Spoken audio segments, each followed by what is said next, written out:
Citoyennes et citoyens, vos voix comptent. Radio Cotonou vous donne la parole pour recueillir vos préoccupations, satisfactions et suggestions. Parole aux citoyens, c'est sur la 94.3 Radio Cotonou. Parole aux citoyens, rejoignez-nous du lundi au vendredi de 9h à 9h30 en composant les numéros 40 11 17 18 ou 50 52 52 73. Radio Cotonou, la voix des Cotonois.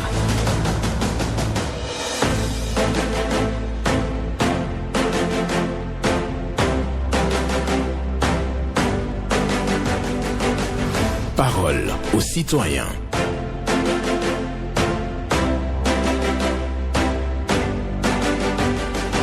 Parole aux citoyens.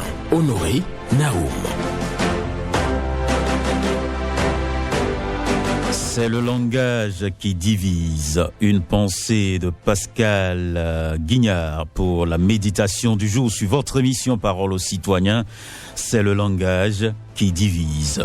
Je vous dis tout simplement de savoir prendre la parole. Quand vous ouvrez votre bouche, il faut savoir quoi dire concrètement parce que c'est le langage qui divise. Je vous dis tout simplement que aujourd'hui nous sommes le lundi 30 octobre 2023. Bonjour à toutes et à tous. Et retenez une fois encore, c'est le langage qui divise. Une trentaine de minutes pour exprimer vos préoccupations, satisfactions ou suggestions. Prenez librement la parole, en toute courtoisie, votre regard sur l'actualité, sur votre localité et le Bénin tout entier. Même les préoccupations dans votre secteur d'activité peuvent être évoquées ici. 40 11 17 18 pour les femmes, 50 52 52 73 pour les hommes. Patrice Bédia sur la mise en onde de cette émission.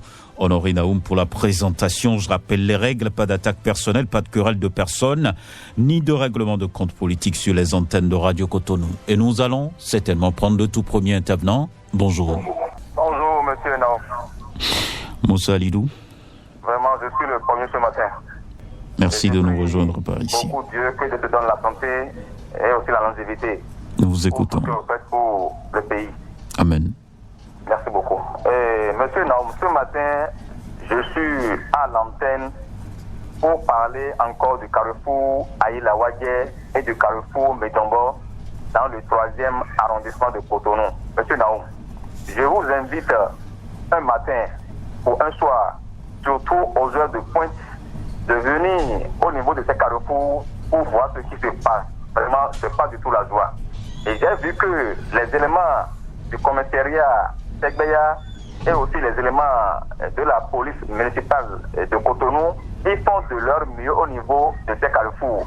Mais ce que nous voulons est que nous voulons l'implantation de feux tricolores au niveau de ces carrefours. Car tous les matins et soirs, vraiment, c'est de l'embouteillage. Et vraiment, ça cause de l'insomnie à la population. Pour cela, je demande à la mairie de Cotonou, ils n'ont qu'à penser à ces deux carrefours-là, carrefour Aïla-Wadje et le carrefour Médombo dans le 3e arrondissement de Cotonou, et aussi plusieurs carrefours dans le pays.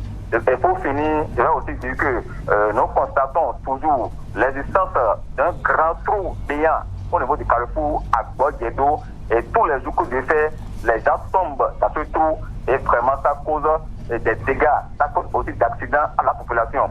J'interpelle la mairie de Cotonou une fois encore, ils n'ont qu'à tout faire pour nous fermer ces trous, comme ils ont fermé les trous de carrefour à Dobeta et d'autres carrefours et d'autres trous dans le pays. Bonne journée à vous. Bonne journée. Merci beaucoup à vous. Et nous allons certainement prendre pour poursuivre cette émission 40 11 17 18 50 52 52 73 pour passer en direct sur Radio Cotonou pour évoquer vos préoccupations, satisfactions, suggestions. Et Patrice Bédia, de l'autre côté de la baie vitrée qui me fait la main. On a un autre intervenant. Bonjour. Oui, monsieur Naoum, bonjour. Théodore Moussa. Oui, j'appelle d'Atapa. Nous écoutons. Merci beaucoup. J'ai eu cette préoccupation ce matin, monsieur Naoum. Et le préoccupation là, j'invite le ministre de la Santé à prendre en compte, sinon ça ne va pas du tout. Je dis bien, j'invite le ministre de la Santé. Ma chronique ce matin-là, il doit commencer par parler à les pharmaciens. Sinon, les pharmaciens, ils embêtent nous trop. comme il n'a pas parlé médicaments à côté, là, M. Naoum, les pharmaciens, chaque jour que Dieu fait, ils ont toujours d'embêtement. Soyez clairs, hein. Et M. Naoum, tenez-moi tranquille pour écouter ce que je vous ai dit ce matin. C'est ma soeur qui m'a appelé le vendredi 13h pour dire mon grand-père, envoyez-moi quelque chose, j'ai 10 000 francs dans ma poche. Et j'ai envoyé le 5 100 francs, il reste 5 000 avec moi, M. Naoum. Et je devais venir à la maison. Samedi matin très tôt, je suis asthmatique et le prix est monté sur moi. Et j'étais le pharmacie dit à côté, j'ai envoyé les 5 000. Le pharmacie dit, les Coréens avec les 5 000, ils ne peuvent pas prendre ça. On s'est plutôt aboué, M. Naoum. Ils ont dit, comme il y a Corée dedans sur les 5 000, on ne peut pas penser d'aller là où j'ai pris les 5 000. Allez chercher ça d'abord. J'ai pas compris. Le billet était taché, c'est ça? Oui, non, le Corée, comment on dit là? Le Corée là, c'est qu'on appelle Corée là. C'est taché, donc ça veut dire que le billet est taché, pas une substance. Oui, exactement, c'est un peu seulement. Et ça a été refusé à la pharmacie? Alors que le semin n'est pas pour billet. D'accord. Dommage que c'est asthmatique qu'on a besoin de pantorine immédiatement. D'accord. Donc quand même, et s'il vous plaît, M. Naoum, M. Patrick Talon a dit, le Bénin est un pays du pagaille. Non, les pharmaciens, chaque jour que Dieu fait, ils n'abattent nous chaque fois. D'accord, j'ai compris. C'est moi, M. Théodore, ou ça. D'accord. Ça me fait mal, quoi, M. Naoum. J'ai compris votre préoccupation. Si quelqu'un M. Naoum, vous faites ça pas maintenant dans votre maison, vous allez rattraper par police. Nous, on ne fait pas l'argent. D'accord. On a compris votre préoccupation. Merci beaucoup à vous. Théodore Onsa, ce matin, qui est très fâché parce qu'il devait acheter un produit en urgence à la pharmacie, mais comme son billet était un tout petit peu taché par un colorant, oui, ce billet a été refusé au niveau de la pharmacie et il juge ça déplorable, tout simplement pour le pays. Le refus de billets, ça continue dans la cité et ce n'est pas une bonne chose. Donc il faut que le ministre de la Santé, selon lui, doit pouvoir adresser un message aux pharmaciens. On va poursuivre cette émission à présent. Bonjour, auditeur en ligne. Bonjour, excellent journaliste, M. Naoum. Oui, Paul Chaudatan. Merci, que Dieu te garde jusqu'au technicien. Nous vous écoutons. Ma première préoccupation, et c'est ma seule préoccupation du jour, nous sommes à genoux devant l'excellent Patrice Talon, président de la République, ce matin. Nous sommes vers la fin de l'année. Les religions ont demandé pardon concernant nos prisonniers politiques, il s'agit de Rikia Madougou, y compris Joël Aïvon, y compris nos exilés qui sont à l'extérieur. Excellent Patrice Talon, ça ne vous coûte rien par rapport à votre développement sur l'étendue du territoire national. Nous vous supplions, nous qui avons mouillé le maillot pour vous, à servir de bouclier à l'aéroport avec le sénégalisme Métognon, au temps du régime du docteur président Boni Yahi, nous sommes à genoux devant vous. Nous voulons leur libération. Ça ne vous coûte rien du tout, excellent Patrice Talon. Ça n'arrête rien à votre politique de développement. Excellent Patrice Talon, nous allons tous à l'église. Le mot pardon veut dire beaucoup de choses. Pardon signifie beaucoup de choses. Si tous ces chefs religieux, chrétiens, musulmans, vaudounos, y compris la société civile, tout le monde vous supplie pour la paix au Bénin, excellent Patrice Talon. Nous vous demandons ça encore ce matin. Ça ne vous coûte rien. Surtout pour la fin de cette année. Merci. Nous allons vous remercier. D'accord. Et bonne journée au peuple béninois. Paul Chaudatan vous remercie. Paul Chaudatan, qui souhaite véritablement que les prisonniers politiques recouvrent la liberté et aussi que les exilés rentrent au pays. Et donc, il adresse son message au président de la République, le président Patrice Talon. Il appelle donc au pardon. Voilà, c'est ce qu'on retient fondamentalement de son intervention et nous allons poursuivre avec un autre. Bonjour. Force de la pensée municipale cotonoise et positive. Bonjour. Nous écoutons Roka Wanchedi. Depuis ce matin. D'entrée, permettez-moi de présenter mes condoléances à la famille avorée. Nous sommes en train d'apprendre que notre supérieur inspiré déni ne respire plus. Bref, qui dit que la grogne ne consume pas, M. Naoum. Sur votre antenne, j'ai dénoncé un tout payant qui guette la population de détrouver prenant la voie du chef quartier à Capo. Les autorités ont entendu ma voix, M. Naoum. Ne pas reconnaître cet acte serait une ingratitude. Chères autorités, merci. M. Naoum, en communication, je vous connais sévère, le trou est en train d'être fermé. Merci encore aux hommes du 4e pouvoir. M.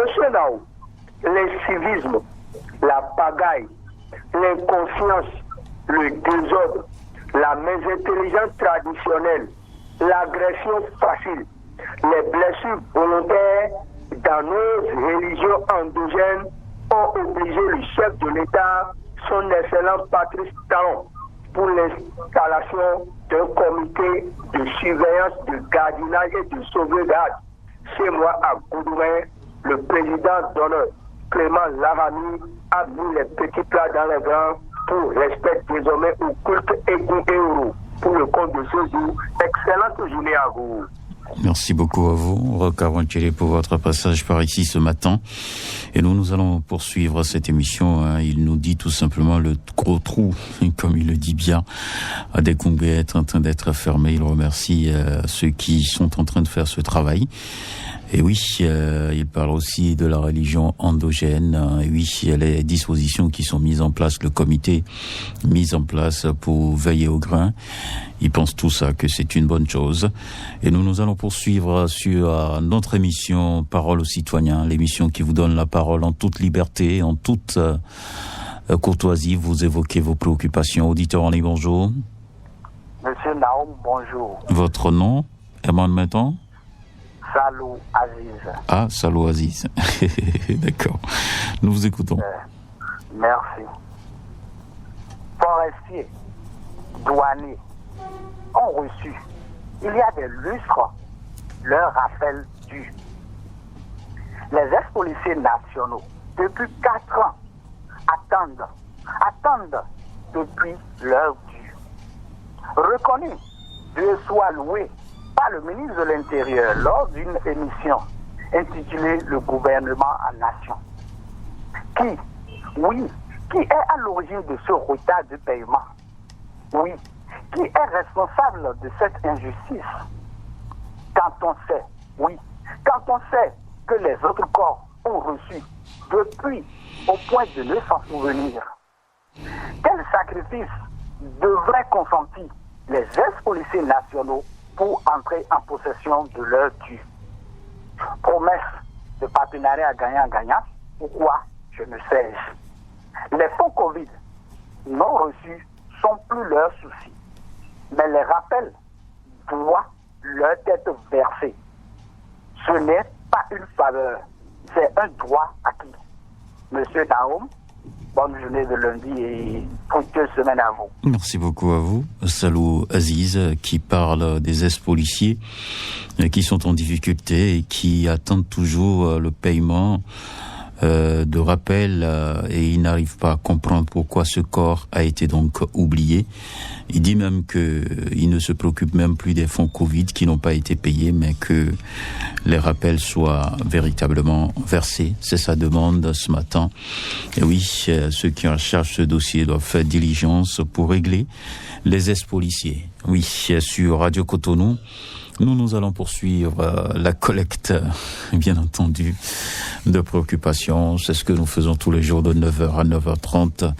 Merci de nous suivre par ici. Merci d'appeler aussi auditeur en ligne. Bonjour.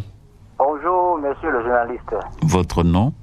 Christian Ayaï depuis Calavi à Conville. Et nous vous écoutons. Monsieur le journaliste, le gouvernement a fait sortir une décision la semaine dernière sur le plan éducatif dans certaines disciplines. Et c'est au niveau du Bénin que ça se passe, monsieur le journaliste. Alors, la décision suscite de grosses polémiques. Nous sommes des intellectuels. Nous analysons des faits. Est-ce désormais, nous sommes dans un pays où aller à la retraite veut dire partir d'abord et revenir par la suite? Où sont les jeunes qui attendent d'avoir un boulot? Que deviendront ces nombreux jeunes qui attendent d'avoir un boulot si tant? Est-ce qu'on peut encore faire appel aux aînés qui ont déjà fait les preuves, monsieur le journaliste? Est-ce que ce n'est pas nous-mêmes qui encourageons le chômage dans ce pays? autant de questions qui se posent aussi, non? Quel est le problème réel pour que le gouvernement puisse faire appel aux retraités, monsieur le journaliste? Des gens qui ont déjà servi la République, des gens qui ont été payés avec l'argent du contribuable, mais qui reviennent encore sous une autre forme. Il y a de gros enjeux, il y a des problèmes dans ce pays. Les jeunes sont là, les jeunes diplômés, ils sont pleins. On ne les appelle pas. Et c'est encore les agents retraités que le gouvernement fait appel. Le pays ne va pas. Le pays va très mal, monsieur le journaliste. J'aimerais comprendre cette une chose. Parce que si ça continue ainsi, nous risquons d'avoir de gros problèmes. Je vous rends l'antenne. Merci beaucoup à vous, Christian Yahi. Oui, qui est frustré par le fait qu'on doit appeler les retraités pour venir encore servir la République. Pour lui, c'est un non et non tout simplement. La jeunesse est en danger. Oui, parce qu'il y a beaucoup de jeunes au chômage. On doit pouvoir recruter ces jeunes-là. C'est ce que nous dit Christian Yahi. Et il cherche à comprendre. Il cherche à comprendre pourquoi cette décision a été prise pour faire appel aux retraités. Auditeur en ligne, bonjour. Bonjour, la fréquence cotonoise. Votre nom? Sébastien Nyonrosso. D'accord, nous vous recevons ce lundi matin. Mais oui, ça va, on a bien commencé. D'accord, nous vous écoutons. Et on le sent déjà dans votre voix. En tout cas, vous êtes toujours gentil de l'autre côté-là. Merci. Bon, ce matin, je voudrais m'adresser aux responsables du ministère du cadre de vie, particulièrement au ministre Didier Tonato. Il y a un marché dans la commune d'Akpro-Missirité appelé marché de Couvert qui fait la fierté des citoyens de cette zone qui est en face d'être fermé par le ministère du cadre de vie, dit-on. Ce marché de Couvert a été créé parce que les habitants de la commune d'Akpro-Missirité et environ se sentent brumés, marginalisés et vu aussi la distance pour aller dans le marché de Dango, ont décidé de créer le marché de Couvert. Et ça a vraiment pris. Venez voir comment ça s'anime. Et c'est là tout a commencé. Parce que ça devient un match à gagner pour l'autre commune qui gérait sur le marché de Dango en temps qu'il fréquentait. Les jeux de coulisses ont commencé. Le marché ne doit pas exister. Une première décision du préfet de l'OME est sortie. Mais les raisons aventues ont été battues en brèche par la population. Maintenant, ils ont suspendu cette décision.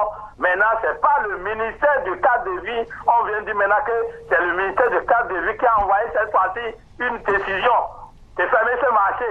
Je ne comprends pas. Chaque commune est libre de créer son marché, non? Les communes ne sont pas autonomes.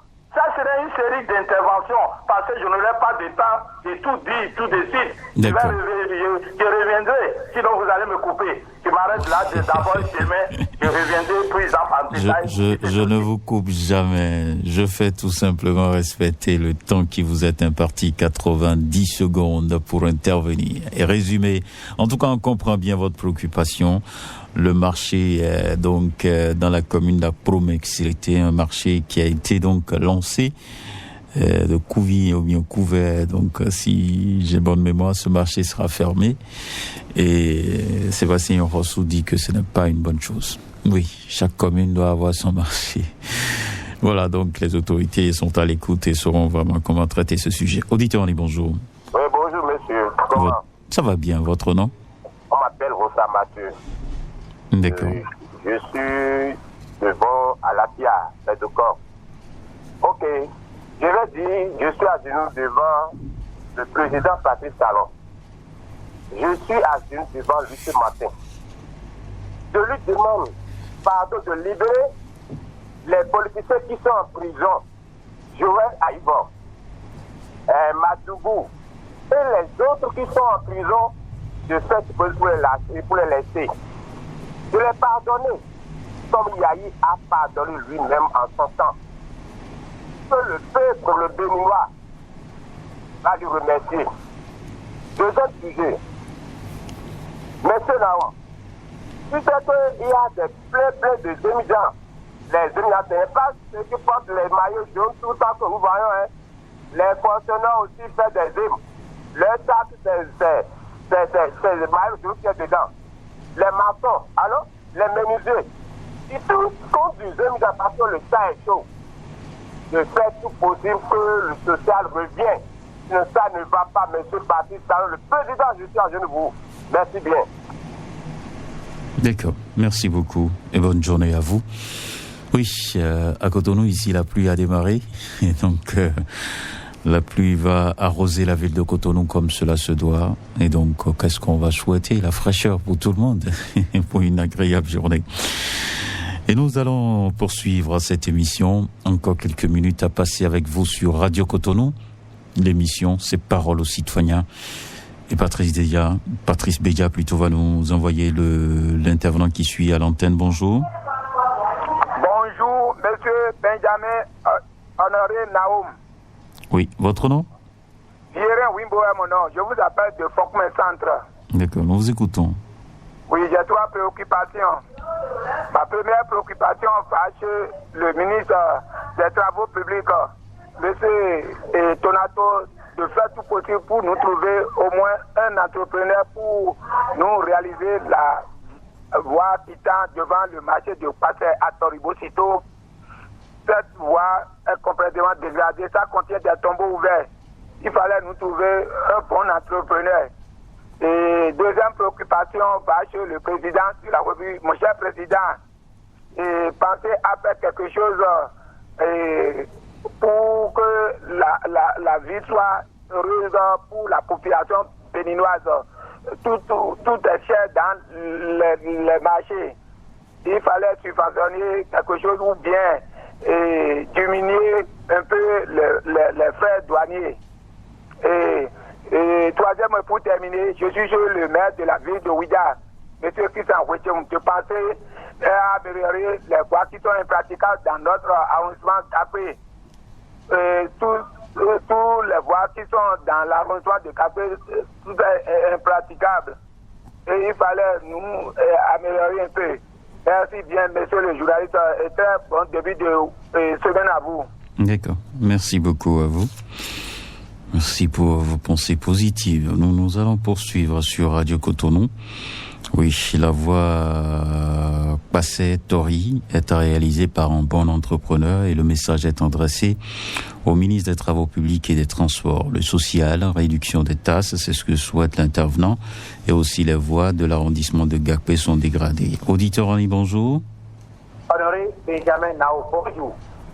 À qui avons l'honneur? Je vous appelle du BAC ce matin. Nous écoutons. Ce matin, j'ai 2 préoccupations. Ma première préoccupation va directement sur vous là, à Radio Cotonou. Nous, le région, on est en train de demander un fonds, mais vous ne voulez pas nous donner. Pas de problème. Mais ce que nous, on a besoin encore, c'est un cas plastique en fond. On veut cas plastique en fond. Si vous pouvez nous inscrire. Quoi j'ai pas compris. Le cas plastique en fond, comme ce que j'arrive avec d'ARP le matin là. À le réveil là? C'est une bonne émission. On aime très bien. La partie on pose le sujet en français, c'est ça? Oui. Vous voulez ça en fond? Oui. mais à 11h, on vous propose déjà des sujets en fond. Ça, oui, 11h là, avec Tata Moussouga avec Douma. Oui, c'est en fond, non? Oui, c'est en fond. Vous voulez encore autre chose? Oui. Ok, on va réfléchir à votre préoccupation. Merci. Pas de problème. Oui. Deuxième préoccupation, M. Nao. Putain, Carrefour Armé, pour Alençon. C'est un village qui est situé dans la commune de Boni, qui s'appelle Alençon, village Alençon. Il n'y a pas la voie pour aller à Alençon aujourd'hui. Hier, la voie là m'a détruit. Il n'y a pas la voie pour aller à Alençon. Aller à Alençon aujourd'hui, il n'y a pas la voie. Aller à Saint-Famille, il n'y a pas la voie. Donc, je dis aux dirigeants, commune de Bon qui n'a qu'à réagir pour la voix qui tient Carrefour pour accéder à Famé et céder à l'enfant. La voix est vraiment dégradée. C'est la voix aussi qui a parti à Itagébou là-bas. La voix est dégradée complètement. C'est le système là-haut. D'accord. Merci beaucoup. Merci. Bonne journée à vous aussi. Oui, Isaïe Jossou, dans ses demandes, il a demandé Gros Enfant, il n'a pas encore reçu. Il veut maintenant qu'on lui organise une émission de réveil avec les sujets qui portent sur la vie de couple et autres qui se déroulent souvent le matin. Oui, il réclame ça aussi, enfant. Oui, bonjour, auditeur en ligne. Monsieur Benjamin Naouma, bonjour. Valentin Yonou. Merci, Zatuli. Nous vous écoutons. Je vous souhaite d'entrée de jeu bonne semaine de travail. Merci beaucoup, pareil à vous. Ma première préoccupation, mon cher, je suis avec vous, les hommes des médias. Vous exercez le 4e pouvoir. Mais quand vous exercez bien ce pouvoir, votre 4e pouvoir peut devenir le premier pouvoir. Pourquoi je le dis? Aidez-nous à développer ce pays. Vous prenez vos caméras, les micros, vous descendez sur l'axe route. Vous avez laissé votre radio allumée, s'il vous plaît. Vous me suivez? Vous avez laissé votre radio allumée. Bon, peut-être c'est bon? Oui, allez-y. Ok. Je vous demanderai ce matin de prendre vos caméras et micros et descendre sur l'axe routier Cotonou-Porto-Nouveau. Mon cher journaliste, il semble que c'est de l'escroquerie, si je peux utiliser ce mot-là. Sur un axe routier où vous payez des taxes de passage et des frais de passage, la nuit, vous roulez dans l'obscurité totale. Le jour, il y a des trous qui changent sur cet axe routier. Et personne ne peut en parler. Même les députés, nos parlementaires prennent par là. Les journalistes, vous prenez par là. Et vous ne pouvez rien dire parce que tout le monde est réduit au silence. Nous sommes dans quel pays? Est-ce que vous exercez réellement ce pouvoir-là pour l'intérêt supérieur de la nation? Moi, je vous donne la parole déjà. Moi, je vous donne la parole déjà pour exprimer tout ça. Vous pensez que je vous réduis au silence? Non, écoutez, c'est le premier pouvoir. C'est le premier pouvoir. Vous mentez peut-être, moi je ne sais pas. Allez prendre des images. Il s'agit de l'escroquerie. Là où le peuple est en train de déposer ça sous les droits de passage. À quoi servent réellement les fonds routiers dans notre pays? Pourquoi ne peut pas faire correctement l'entretien de cet axe routier? Tout au moins l'éclairage la nuit. C'est pas sérieux, ça. Arrêtez cette bagaille-là. D'accord. Les gens vous regardent, c'est pas bien, je vous rends l'antenne. Merci beaucoup à vous. Il est très fâché. Valentin Yonou, on a compris votre préoccupation. Il faut donc faire quelque chose pour l'éclairage de la voie qui mène vers Porto Novo. La route Cotonou-Porto Novo est dans le noir, l'obscurité totale. Et il faut avouer que beaucoup d'auditeurs interviennent sur ça. Et aussi la voie est dégradée par endroits, il faut aménager. Mais je pense quand même que le gouvernement est en train de faire quelque chose. Quelques voies sont déjà aménagées et d'autres vont suivre certainement. On croise les doigts. C'est pas facile de construire un pays, ça c'est clair. Auditeurs en ligne. Et donc, c'est fini pour aujourd'hui. Et ceux qui nous ont également suivis, on vous souhaite une agréable journée. Patrice Bédia, Honoré Naoum. On vous retrouve demain à 9h. Citoyennes et citoyens, vos voix comptent. Radio Cotonou vous donne la parole pour recueillir vos préoccupations, satisfactions et suggestions. Parole aux citoyens, c'est sur la 94.3 Radio Cotonou. Parole aux citoyens, rejoignez-nous du lundi au vendredi de 9h à 9h30 en composant les numéros 40 11 17 18 ou 50 52 52 73. Radio Cotonou, la voix des Cotonois.